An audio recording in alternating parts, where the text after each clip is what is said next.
Hi நண்பா, welcome back to SS unique. இந்த video பார்த்தீங்கன்னா ஆல்ரெடி நீங்கள் பார்த்துருப்பீங்க. ரொம்பவே க்யூட்டான மூமெண்ட் அப்படின்னு தான் சொல்லணும். இப்போ சோஷியல் மீடியா ஃபுல்லாகவே பார்த்தீங்கன்னா இந்த வீடியோ தான் வைரல் ஆகிட்டு இருக்கு. அதாவது தளபதி நிவாரண பொருட்கள் எடுத்து லைனில் வர்றவங்களுக்கு கொடுத்துட்டு இருந்தாரு. இந்த பொண்ணும் பார்த்தீங்கன்னா லைனில் வந்துட்டு இருந்துச்சு. அதுக்கப்புறம் பார்த்தீங்கன்னா ஃபர்ஸ்ட் செல்ஃபி எடுக்கலாம் அப்படின்ற மாதிரி ஃபோனை தூக்கி உடனே பார்த்தீங்கன்னா நம்ம தளபதியும் ஃபோர்ஸ் கொடுத்து செல்ஃபிலாம் எடுத்துக்கிட்டாரு. அந்த பொண்ணு உடனே கிளம்பிட்டு உடனே தளபதி கூப்பிட்டு இந்தாம்மா இந்த பொருள் வேணாமான்னு கேட்டது பாத்தீங்கன்னா இல்ல நான் வேணாம் செல்ஃபி மட்டும் போதும் அப்படின்ற மாதிரி அந்த பொண்ணு சொல்லி கிளம்பிருச்சு. தளபதி பாத்தீங்கன்னா பயங்கர ஷாக்கு. பட் வேற வழி இல்ல, சரி சரி போமா அப்படின்னு சிரிச்சுக்கிட்டே சொல்லிட்டாரு. அந்த பொண்ணும் போயிருச்சு. அந்த பொண்ணு வந்ததே தளபதி கூட செல்ஃபி எடுக்க தான். செல்ஃபி எடுத்துட்டு கிளம்பிடுச்சு. அந்த பொண்ணு மட்டும் இல்ல, இன்னும் நிறைய ஃபேன்ஸும் இந்த மாதிரி செல்ஃபி எடுத்துட்டு கிளம்பிட்டாங்க. இது மட்டும் கிடையாது, இன்னொரு அம்மா பாத்தீங்கன்னா யாரு பொருள் கொடுக்குறாங்கன்னு தெரியாமலே அந்த அம்மா பாட்டுக்கு நடந்து வந்துட்டு இருந்துச்சு. நிறைய பேரை பார்த்துட்டே போய் அதுக்கப்புறமா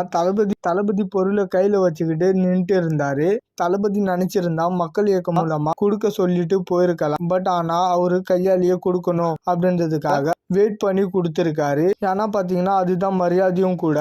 ஏன்னா பொருள் வழங்குறேன் அப்படின்னு சொல்லிட்டு பாத்தீங்கன்னா எல்லாரும் மாதிரி ஓடாம அவரே நின்றுட்டு கொடுத்துட்டு இருக்கிறத பாக்குறதுக்கு ரொம்பவே கியூட்டா இருக்கு. ஸோ இந்த மாதிரி கியூட்டான மூமெண்ட்லாம் பார்க்கும்போது உங்களுக்கு எப்படி ஃபீல் ஆகுதுன்னு சொல்லிட்டு மறக்காம கமெண்ட்ல ஷேர் பண்றேங்க நண்பா. இது மாதிரி தளபதி பத்தின அப்டேட் தெரிஞ்சுக்க மறக்காம எஸ்எஸ் யூனிக் சேனலை சப்ஸ்கிரைப் பண்ணி சப்போர்ட் பண்ணுங்க. டிஸ்கிரிப்ஷன் அண்ட் கமெண்ட் செக்ஷன்ல நம்மளோட சோசியல் மீடியா லிங்க் இருக்கும், மறக்காம அதையுமே செக் பண்றேங்க. இதோட வீடியோ முடிச்சுக்கிறேன். ஓகே, பாய்.